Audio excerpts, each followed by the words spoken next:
Alish, just coming in, we are learning that the Sri Lankan President Gotabaya Rajapaksa has now invited all political parties in the country to join the ministry to find a solution to the national crisis. Mr. Rajapaksa has called on all political parties to work together to find a way out of this crisis. Now, this, of course, comes as a new Sri Lankan cabinet is expected to be sworn in. After all, 26 ministers resigned yesterday. Now, let's go across to Ms. Harini Amarasuriya. She's a member of Parliament in Sri Lanka. She joins us on the broadcast. Good afternoon. Thank you very much for speaking to us on Republic. To begin with, what's really happening? All these ministers resigned yesterday, and we are now just hearing a comment that's coming in from the Prime Minister where he says, let's all work together. He's in fact invited also opposition parties to come together and work with him.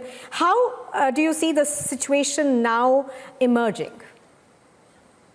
Okay, so thank you.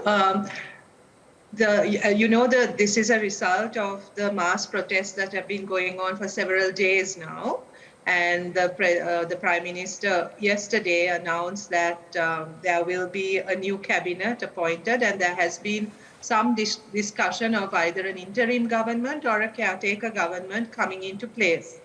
However, the details are really unclear at the moment. Today, just now, as you mentioned, the President has called for all parties to participate, all parties represented in Parliament, to join him in forming this new caretaker/stroke interim government.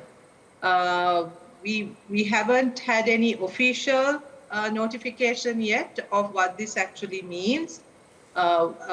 And for how long such an arrangement is going to be, and what the position of the President and Prime Minister is going to be. Because, as you know, the protests have been calling for the resignations, the President in particular, and also the Prime Minister.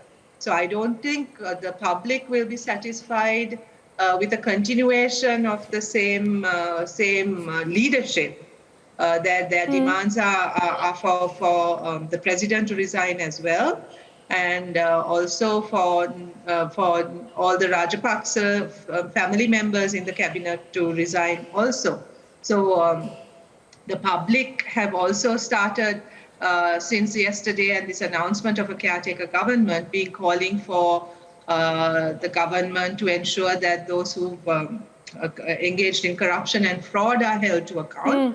Ms. Amarasuriya, if I understand it correctly, at the heart of it is the fact that people in Sri Lanka are extremely fed up of the nepotism. And perhaps, you know, a part of this economic crisis that you see is because of that.